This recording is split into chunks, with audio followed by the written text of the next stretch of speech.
insuportável, gente. Insuportável. Ela foi envenenada, tentou chegar na colmeia e não conseguiu. Ela ficou na cobertura da colmeia. Pesticidas defensivos agrícolas agrotóxicos. São diversos os nomes para os produtos químicos utilizados pelo setor agrícola para combater pragas e doenças. De acordo com a Organização das Nações Unidas para a Alimentação e Agricultura, o Brasil é o país que mais compra agrotóxicos por ano. Só em 2020, o governo federal liberou o registro de 493 novos defensivos agrícolas, um recorde desde quando esses registros passaram a ser feitos. Mas a discussão sobre esse assunto no Brasil é bem ampla. É necessário mesmo fazer a utilização desses produtos? Quais seriam as alternativas? Por isso, o Arquivo A de hoje traz o tema Brasil, o país do agrotóxico.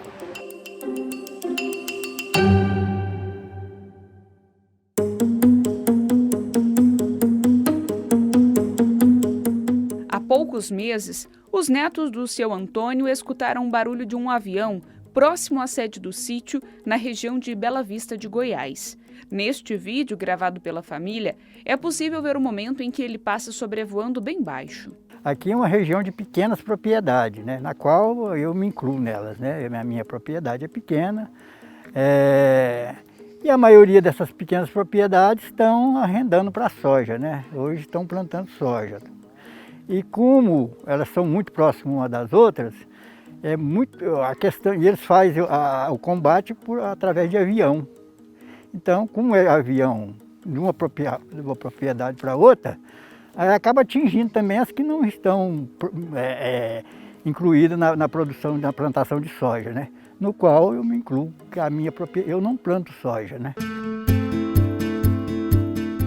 Logo depois veio um cheiro forte e as consequências da pulverização dos agrotóxicos. Na propriedade do seu Antônio, existe a criação de abelhas e o produto atingiu justamente o local onde elas estavam. Você sente o cheiro e o próprio avião, né? O movimento dele em cima, jogando o veneno, você vê que ele está espalhando veneno para todo lado, né? Porque ele passa por cima aí. E aí na hora que passa o veneno, o senhor sente alguma coisa? Sente, você vê, você tem um mau cheiro. O veneno é para eliminar os insetos que são considerados pragas nas lavouras, não é? E em consequência disso a abelha, que tem o papel de pulverizar, não é? Você vê só a cultura do girassol, ela tem um aumento de 30% a 40% na produtividade se tiver abelha. Não é?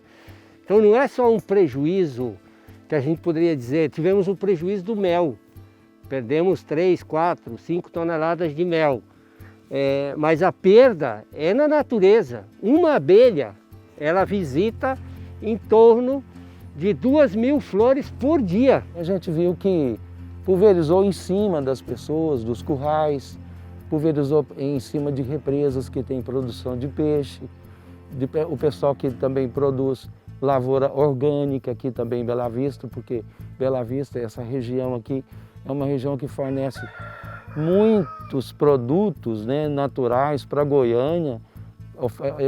Eles produzem queijo, produzem mel, produzem frutas, produzem peixes. Então não é só o nosso prejuízo de abelhas, o nosso prejuízo financeiro. É um prejuízo também para a natureza aqui. Nós tivemos o prejuízo aí com a criação de abelha, né? Nós temos uma pequena apicultura aí e a maior parte das nossas abelhas foram contaminadas e morreram. Porque eles fazem o combate para a soja, né? Para combater as pragas da soja, né? O caso da lagarta, tem a questão da ferrugem. Então eles fazem combate de 8, semanal. Então, na época do plantio da soja, é terrível. Nós tivemos uma perda de mais de 28 colmeias. Isso significa que, no fundo, nós perdemos mais de 1 milhão de abelhas nessas colmeias. Em prejuízo por uma safra, isso daria em torno de 50 mil. Como a rainha vive 5 anos, nós perdemos uma safra por 5 anos. não é? Então, um prejuízo mais de 500 mil. Primeira semana, a gente ficou sabendo do combate numa vistoria, né, do nosso apiário, né, a gente descobriu que as abelhas estavam todas mortas, né. Aqui não estavam mortas no chão preto de abelhas, estavam assim, morrendo ali, né. Estava assim, em situação de não reagir mais, né? Então, nesse aspecto, há um prejuízo direto, prejuízo econômico, para quem lida com as abelhas como os apicultores, há um prejuízo enorme para a natureza e há um prejuízo, inclusive, para os produtores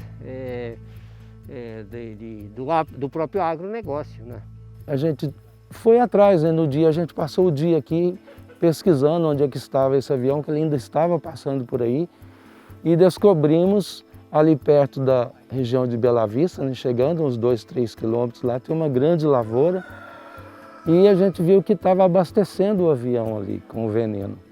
Era um veneno chamado perito, e depois eu vim pesquisar a bula. O perito é um veneno que pode ser utilizado só via terrestre.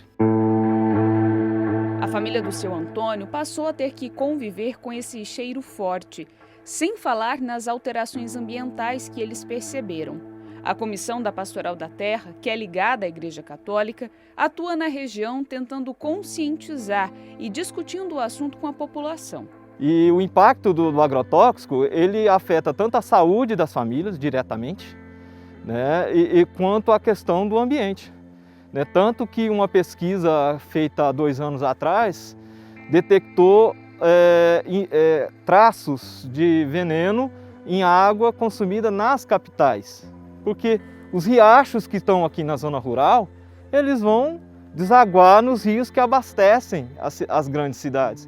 Então a questão do agrotóxico não é uma questão só de opção tecnológica para a produção de alimentos, é uma questão de saúde pública antes de mais nada. Nós da Comissão Pastoral da Terra trabalhamos um pouco na linha de que a gente pode produzir sem veneno.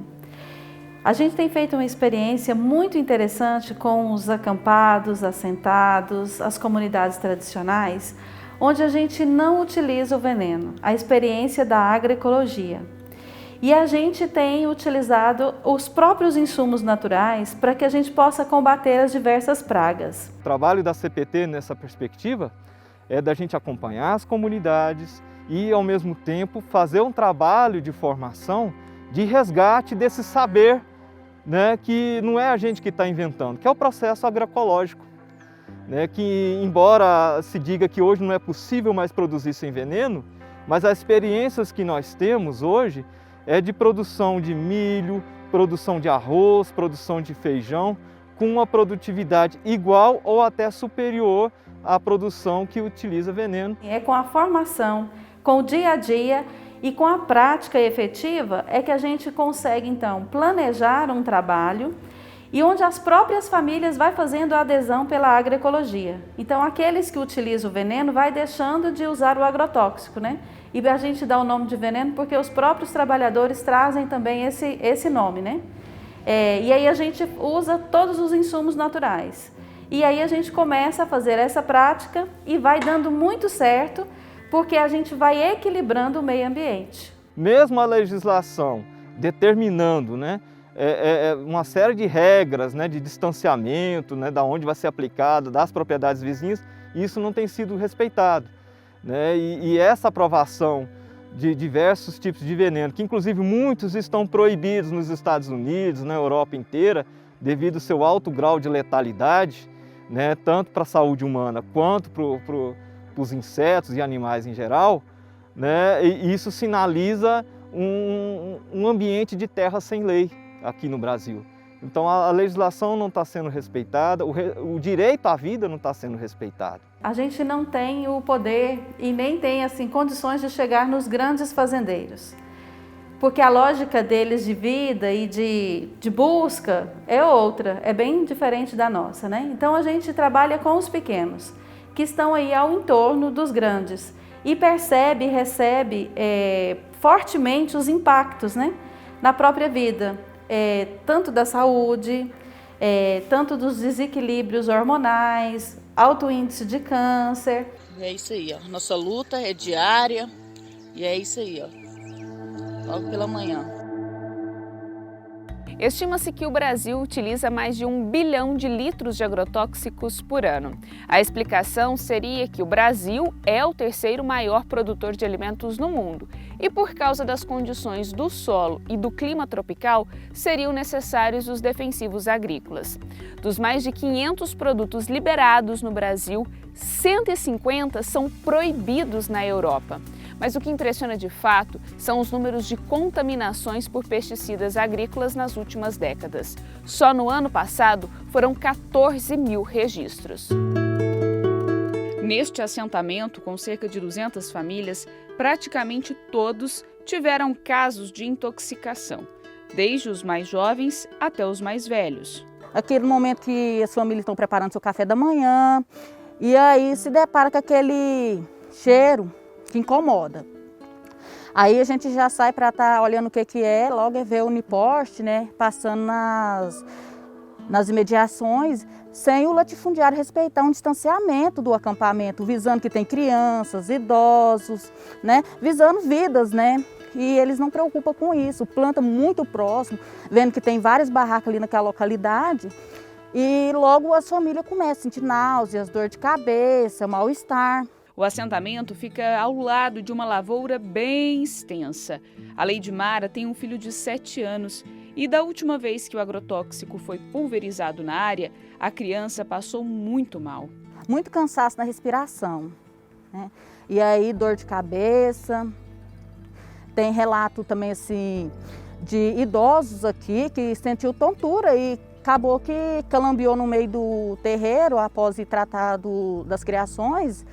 E devido à pandemia, esse medo de estar indo lá causar aglomeração, procuraram, né, estar em casa mesmo fazendo um medicamento natural para conter. O mesmo aconteceu com a dona Natalina. Com quase 80 anos, por pouco ela não foi internada. Eles estavam dando combate lá em cima e eu subi para ver as companheiras. E o vento veio, eu acho que eu engoli ele, sei lá como que foi não, sei que eu passei muito mal, mas eu não fui para o médico. E os sintomas foram os mesmos do filho da Leidmara. Me deu muita falta de ar porque eu tenho pneumonia, então não sou muito boa do pulmão. Como é um assentamento de terra, o modo de sobrevivência aqui é por meio da agricultura familiar. Eles plantam na área apenas produtos orgânicos. O problema é que, com o agrotóxico aplicado do lado de lá da cerca, eles, do lado de cá, têm problemas com a plantação. Solo, né, acaba que se contamina também, porque aí a hora que vem a chuva, acaba que aquele solo fica contaminado com aquele mundo de agrotóxico e as pragas vêm, acaba com nossas plantações e prejudica nós nas nossas colheitas, porque a gente vivemos das próprias plantações aqui de dentro, né, que a gente produz. Todo ano eles batem, mas esse ano foi o ano mais terrível para nós. Esse ano foi um ano muito ruim, muito estranho, porque os outros anos estragam as plantas e esse ano atacou as famílias. Na época que deram um combate aí agora, das últimas vezes, estava um período tipo assim, ventando, né? Então, como tem o tempo ventilado, a tendência dele é girar, né? Então, acaba que o vento traz sim para a nossa área. A gente procura estar fazendo com os nossos próprios recursos, né? Para combater isso, pegando o próprio recurso natural e produzindo isso que é o repelente. A gente planta com dificuldade, planta nos braços e quando você está na hora de se aproveitar, vem eles, faz isso, de modo outro. Para eles é nada, mas para nós são muito, né? Porque a sobrevivência da gente aqui, a gente tem que tirar daqui de dentro. Então a gente vê que nesses últimos 2 anos a gente não tivemos uma boa produção pela questão desses agrotóxicos que têm nos atingido a nossa região. Então, no momento que eles dão o combate, por a gente aqui da ocupação aqui não trabalhar com defensivo, com veneno, acaba que eles vêm porque nossas plantas estão vulneráveis, né? Além da agricultura familiar, tem os animais e a água que vem da nascente aqui perto. E nós temos muitos animais, vocês viram, tem porco, galinha, nós mexemos com horta, toma banho com essa água. Também quando nós tomamos banho, quando está batendo muito veneno, tóxico em redor, ela dá até piniqueira quando você acaba de tomar banho. Ela coça o seu corpo, então prejudica muito. O nosso sonho é de fazer essa área aqui ou outras áreas que possam pertencer à nossa luta, né? Fazer uma reforma agrária, para fim de reforma agrária. Por que a gente visa isso? Porque hoje na rua você não consegue ter um alimento saudável. Tudo que você faz na rua é comprado e se você for lá na feira comprar, você não tem um alimento saudável, né? E aí nós estamos aqui justamente para isso, para mostrar que nós vamos produzir para nossas famílias alimentar. Se nós não usamos esses tóxicos aqui, o que acontece? Nós não bate tóxico nos alimentos. Nós lutamos pela sociedade saudável, os alimentos saudáveis. Aí eles dão combate, as pragas vêm aqui para dentro, porque nós não usamos esse tipo de remédio.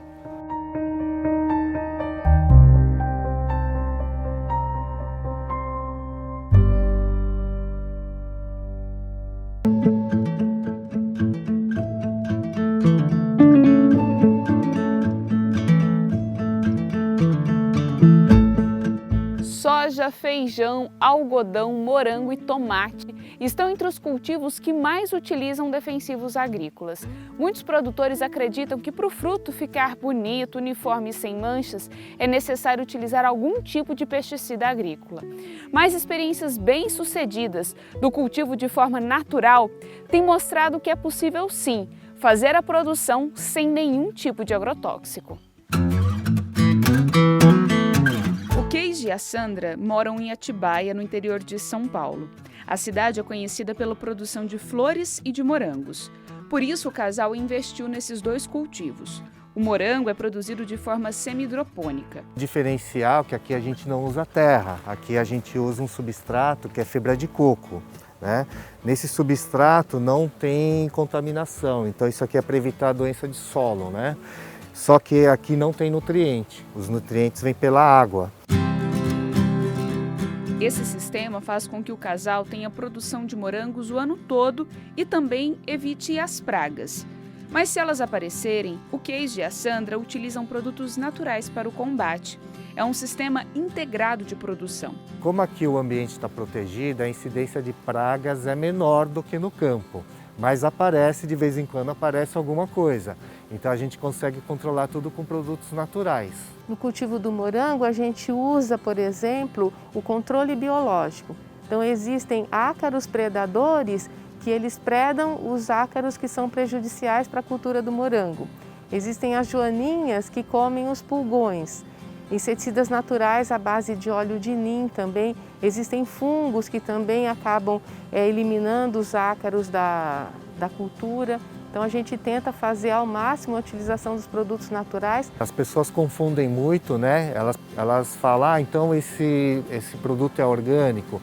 Não é orgânico, porque o orgânico tem que seguir todas as normas, né? Que são muito rígidas. Se sair alguma coisa fora daquelas normas, já não é considerado orgânico. Então aqui nós utilizamos os nutrientes que são industrializados, então são dissolvidos na água, né? São sais. Então a diferença do orgânico é que o orgânico usa matéria orgânica, aqui a gente usa sais como nutrição. Mas a parte de cima a gente só usa produtos naturais, que é o mesmo utilizado na agricultura orgânica. Nas estufas são mais de 4.000 pés de morangos. Anualmente, a média é de que cada pé produza 1 quilo de morangos. Por isso, eles precisam ser bem cuidados. Aqui o investimento maior é a estrutura, porque a montagem da estufa custa muito caro. Então não é todo mundo que consegue ter assim, um capital inicial, né, para produzir nesse sistema. Então aqui no nosso caso, a nossa produção é pequena, a gente não produz comercialmente para mercado, a gente só produz nesse sistema do colhe e pague, né? Esse sistema de colhe e pague proporciona aos visitantes o consumo imediato dos morangos. Nem precisa se preocupar em lavar, é totalmente natural. Na produção integrada, o consumidor tem a certeza que leva um alimento seguro e com boas práticas agrícolas. É o diferencial que a gente oferece para os nossos clientes, né? Que a pessoa vem aqui, conhece o sistema, conhece o produtor, né?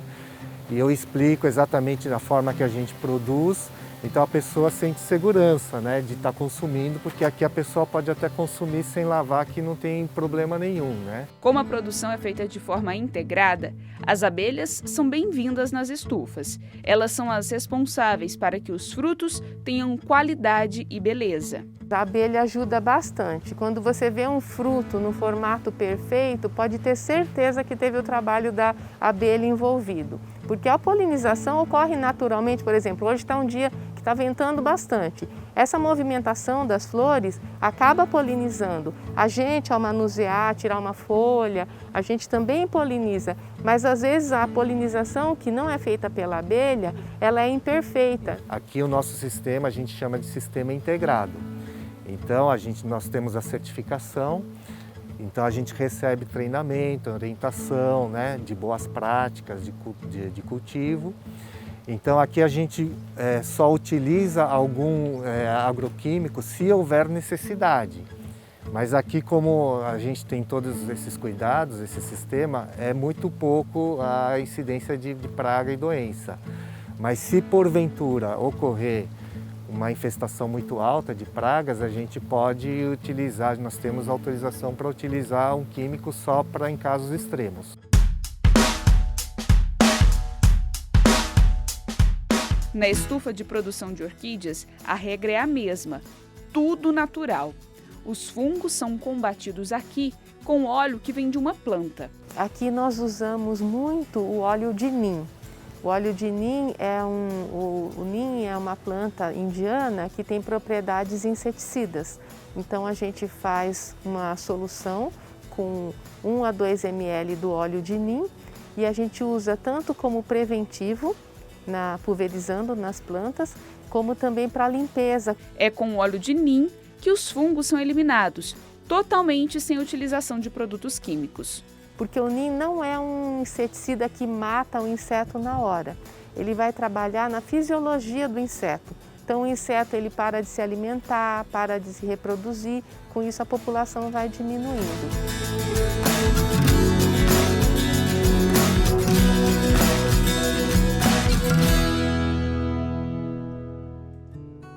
Você por acaso já ouviu falar em agrofloresta? Essa é uma união de técnicas da agricultura e de preservação da natureza no combate à utilização de agrotóxicos. O cultivo das plantas é feito no meio da floresta e assim, além de preservar o meio ambiente, a gente evita de consumir agrotóxicos.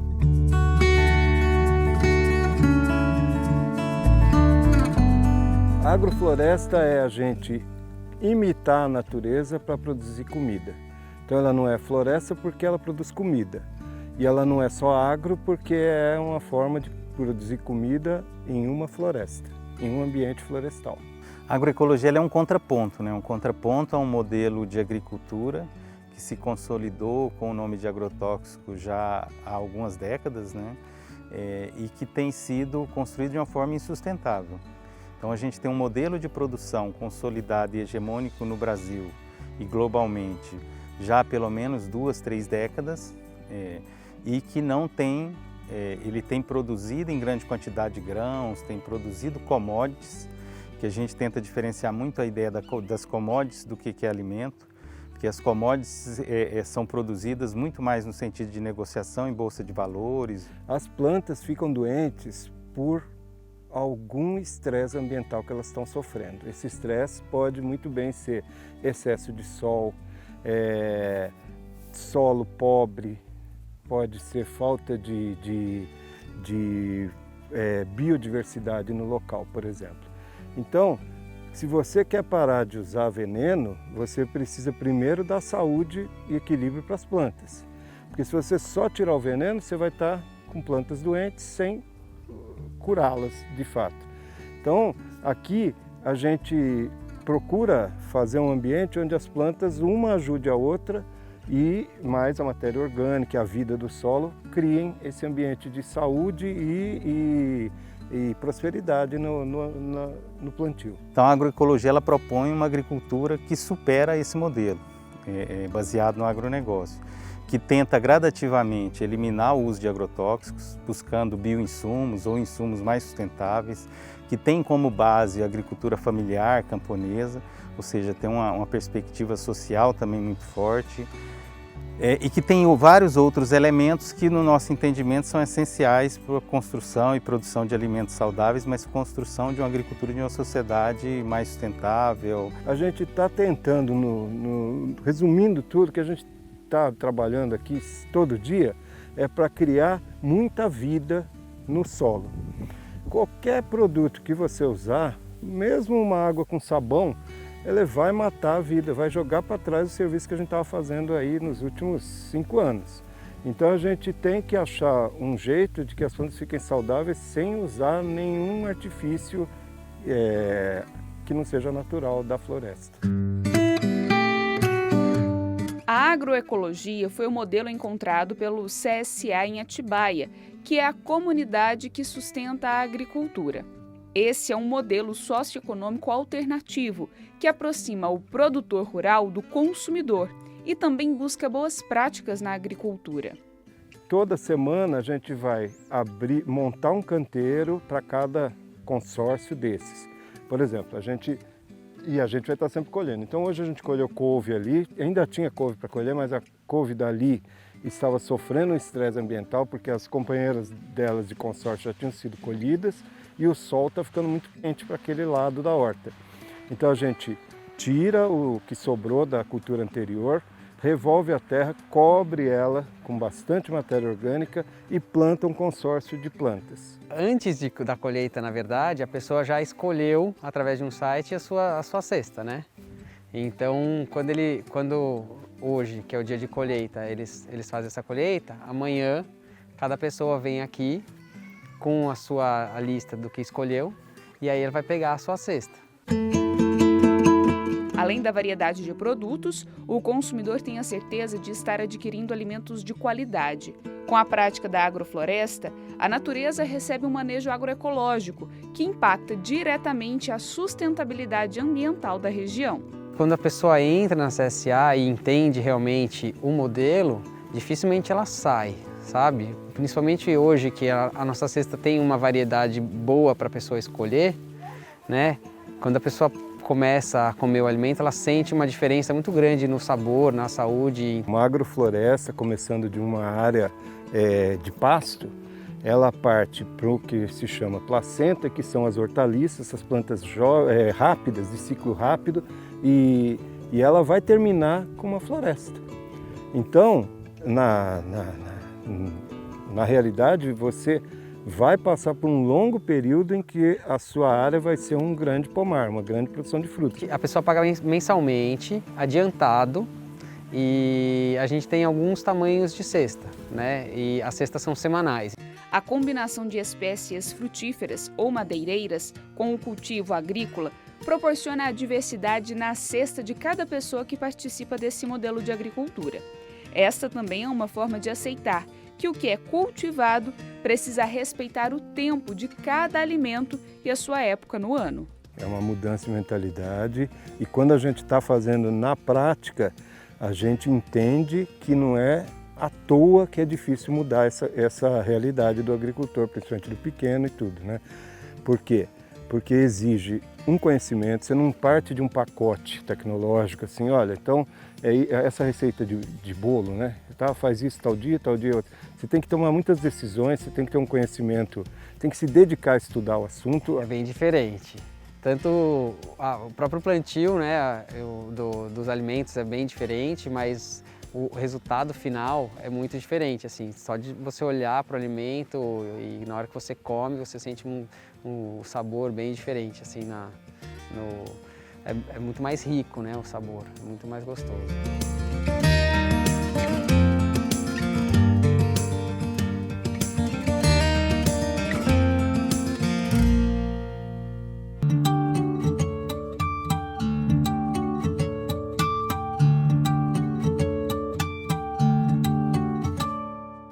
De acordo com as pesquisas, os estados de Goiás, Mato Grosso do Sul e São Paulo são os que mais utilizam defensivos químicos na agricultura.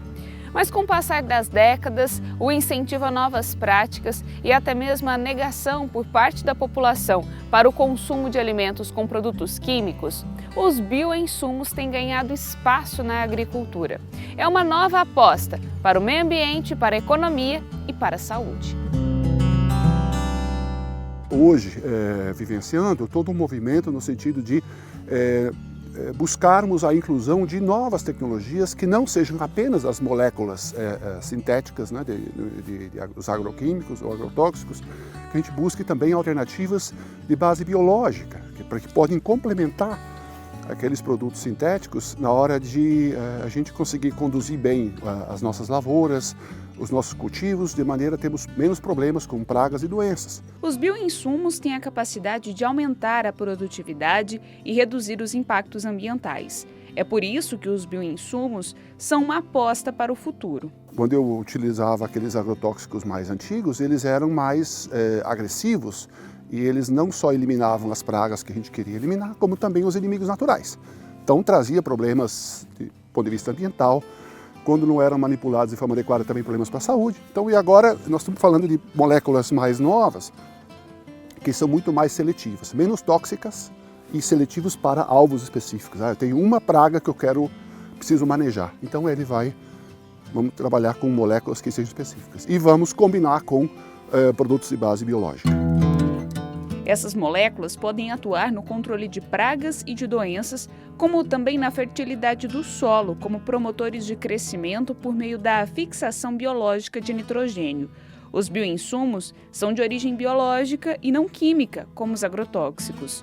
Agora nós estamos vivenciando uma verdadeira revolução, onde busca-se alternativas de base biológica para vários problemas que a gente observa na nossa agricultura. Se nós temos a possibilidade de controlar uma praga por meio de um inimigo natural, por exemplo, um inseto ser controlado por meio de um fungo que ataca aquele inseto e acaba controlando a população desse inseto praga, a gente tem uma condição de ter um custo financeiro muito menor, a gente tem menos problemas de potenciais impactos ambientais. O produtor ele usa vários tipos de insumos, né? Então, por exemplo, um fertilizante é um insumo, um inseticida é um insumo, um fungicida é insumo também. Então, qualquer tipo de produto que o produtor venha utilizar, a gente chama de insumo. Então, quando nós temos uma opção baseada num organismo qualquer, seja um micro-organismo ou um inseto, por exemplo, nós passamos a chamar de bioinsumo. As moléculas de bioinsumo ajudam na nutrição das plantas. No Brasil, o caso mais comum para essa utilização é nas sementes de soja. É uma substância contendo um micro-organismo ou um produto derivado dele que vai promover à planta algum benefício no sentido de nutrição. Ou ela vai, por exemplo, no caso da fixação biológica do nitrogênio, existe uma associação entre bactérias, né, que a gente obtém do solo, e plantas e leguminosas, como feijão e soja. Dessa associação surgem estruturas na raiz, que são os nódulos, e lá dentro desses nódulos existem bactérias que ela consegue pegar o nitrogênio que está no ar, o gás nitrogênio, e transformar numa forma que a planta consiga absorver. A fixação de nitrogênio é essencial onde o solo está empobrecido, por isso também traz benefícios ambientais. Em uma situação onde o solo tem baixa disponibilidade de nitrogênio, então o produtor ele vai precisar adicionar uma quantidade muito alta de fertilizantes nitrogenados. Usando essas bactérias, ela consegue fornecer o nitrogênio que a planta precisa.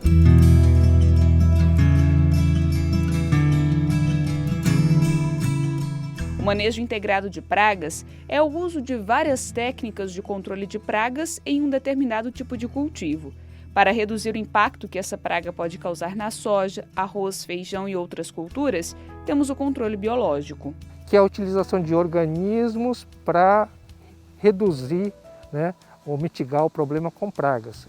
Esses organismos biológicos, eles podem ser microbiológicos, né, fungos, vírus, bactérias, e podem ser macrobiológicos, né, que é o exemplo de, por exemplo, predadores e parasitoides. Uma das pesquisas feitas pela Embrapa, empresa brasileira de pesquisa agropecuária, é com parasitas de ovos para controle de percevejo de soja. A gente tem trabalhado muito com a questão de manejo mesmo, né, de tentar reduzir a utilização de inseticidas no campo para o controle dessa praga. E então a gente preconiza isso. Os percevejos são considerados, no complexo de pragas, as de maior risco para a cultura. Por isso, a perda de uma lavoura pode ser completa se o inseto não for eliminado rapidamente. Normalmente, áreas de cultivo maiores, onde eu tenho regiões, isso não é só a nível de propriedade, isso é a nível de paisagem, toda uma região, quando eu tenho mais cultivo de uma mesma cultura, a tendência é que eu venha a ter mais, digamos, pressão de pragas, potencialmente de doenças naquelas regiões. Então, nessas regiões onde um cultivo está mais presente, a tendência é que eu precise tomar mais medidas de controle. Neste controle biológico, o parasita é depositado nos ovos do percevejo, impedindo que ele se reproduza. Qualquer praga é um organismo vivo que ele vai evoluindo dentro de uma lavoura. Então ele vai aumentando a sua população, vai crescendo a sua população e, como qualquer sistema, ele tem inimigos, né? Tem inimigos naturais que a gente chama.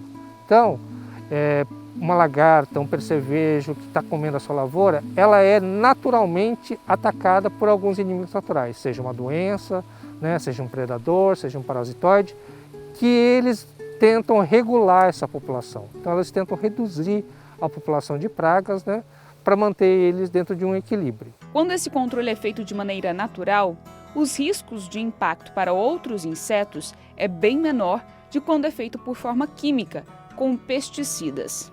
O risco que você tem no caso de controle biológico de insetos, é zero. Você não tem risco ao ser humano, você não tem riscos ao ambiente, né, porque é um sistema, quando a gente utiliza ele de forma correta, né, você tem um sistema que ele é equilibrado. Então, vamos imaginar que a praga cresce, você faz uma aplicação, a praga desaparece e esse produto também, esse bioinsumo, esse controle biológico, ele desaparece junto, né?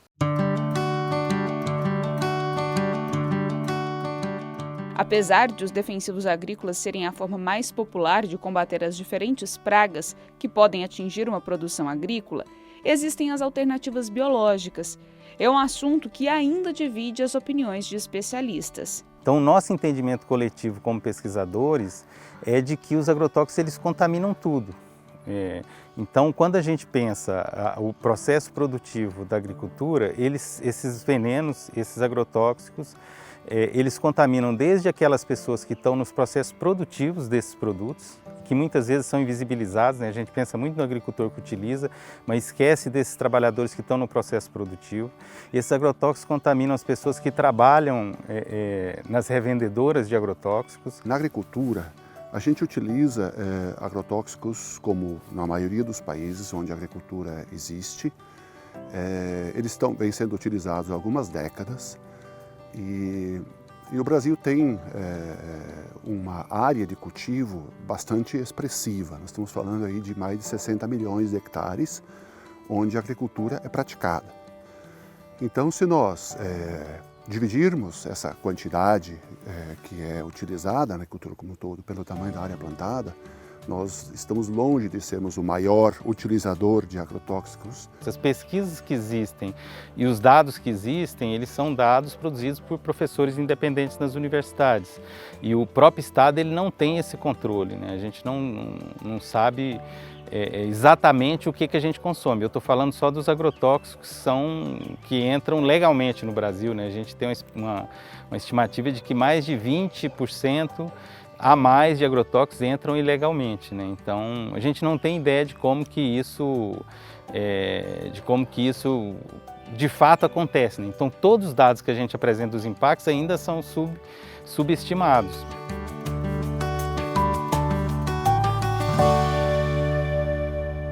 Quando a gente fala em uso racional de inseticidas, ela preconiza a utilização em menor escala, né? Então só quando é necessário.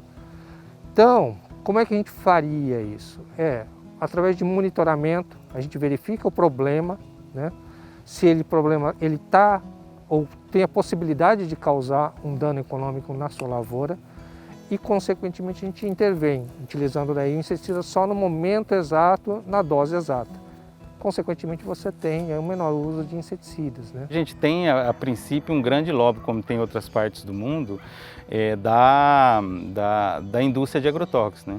Hoje são basicamente 4 grandes corporações que controlam mais de 70% da comercialização de agrotóxicos e, consequentemente, também das sementes transgênicas. Todo produto que é utilizado, ele tem que ser utilizado, manipulado com certos cuidados, utilizado de forma adequada, respeitar todas as recomendações que o próprio fabricante já coloca, porque isso tudo é resultado de uma série de pesquisas que são realizadas pelas empresas que desenvolvem as moléculas, então utilizá-las de forma adequada, respeitar a período de carência, respeitar a dose que é utilizada, tudo isso. Igual num remédio, que as pessoas vão tomar uma medicação, vão ao médico tomar uma medicação, o médico vai falar, você vai tomar uma vez por dia essa dose, então significa que você precisa tomar aquela dose, e não 3, 4 vezes isso, porque vai fazer mal. Uma grande parte dos deputados, senadores e dos governantes de forma geral nos estados ligada a essas empresas de alguma forma com o agronegócio.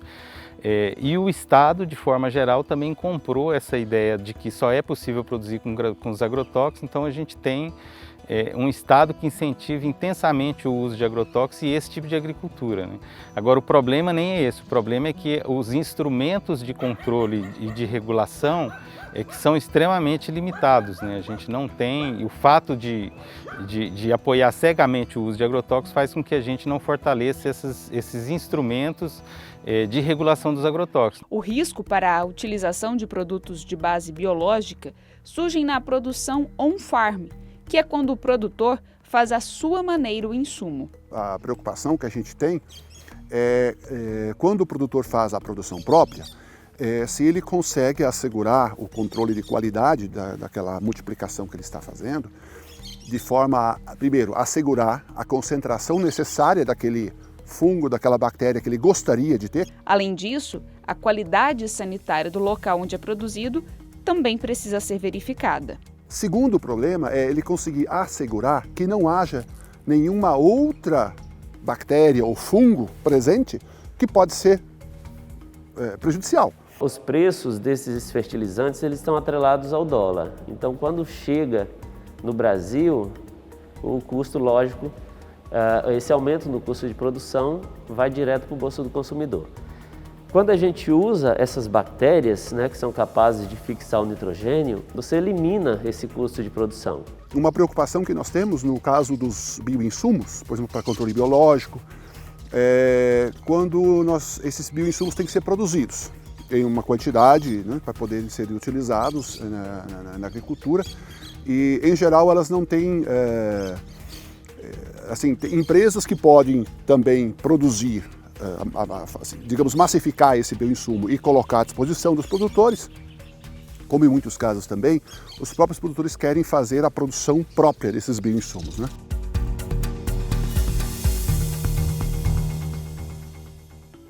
É fato que o debate sobre os defensivos agrícolas tem ganhado espaço em universidades e na vida da população. O Brasil tem um amplo território para plantações, mas o modo de produção ainda preocupa. A primeira coisa é a gente entender que a gente tem que construir um outro paradigma de agricultura, né? Porque a gente na Associação Brasileira de Agroecologia, por exemplo, a gente entende que não é só a troca de um pacote por outro, né? porque senão seria simples, né? Eu tiro um pacote que a gente considera nocivo, um pacote do veneno com os agrotóxicos quimicamente produzidos, e a gente troca por um pacote biológico, né? Que está sendo desenvolvido e que tem aí uma história da agricultura orgânica muito longa, né? Se fosse só isso seria simples, mas no nosso entendimento a gente tem que pensar um outro tipo de agricultura. É urgente e necessário pensar uma agricultura que prevê uma relação com as pessoas e com o meio ambiente. De preservar mais as matas, de preservar mais as áreas naturais, de incentivar perspectivas como, por exemplo, a agrofloresta, que mantém a vegetação, mas consegue fazer um processo produtivo, de incentivar práticas relacionadas à agricultura familiar, a agriculturas de extensões diferenciadas. Então acho que é uma reestruturação de todo o processo de agricultura, esse eu acho que é o primeiro ponto. E uma das grandes forças da agroecologia é o trabalho com as mulheres. Então a primeira adesão à agroecologia é o trabalho com as mulheres. São elas as pioneiras, né, eu diria assim, que têm ajudado aos maridos, aos esposas, a família em si, né, a fazer essa conjugação dessa mudança de hábito. E aí eles saem dessa lógica do mata-mato, né, para que possa então produzir sem ter que limpar todo o ambiente, né? Então assim, é uma outra lógica. Aí vem as agroflorestas, os quintais agroecológicos, as hortas, os hortos, né? Que a gente depende é que sejam construídas políticas públicas de incentivo a essas práticas, que aí de fato a gente vai ter uma mudança quantitativa e qualitativa nesse processo, né? Os próprios bioinsumos, eles estão em vias de serem regularizados, mas a gente tem muito pouco incentivo à produção de bioinsumos, que promoveriam com certeza uma mudança considerável no processo de agricultura. Então não é da noite para o dia que a gente consegue essa prática. É com muita formação, é com pequenas experiências, é que a gente vai então modificando o jeito de pensar. Ao pensar diferente, as pessoas então começam a fazer um novo jeito de cultivar, né? De cultivar, produzir.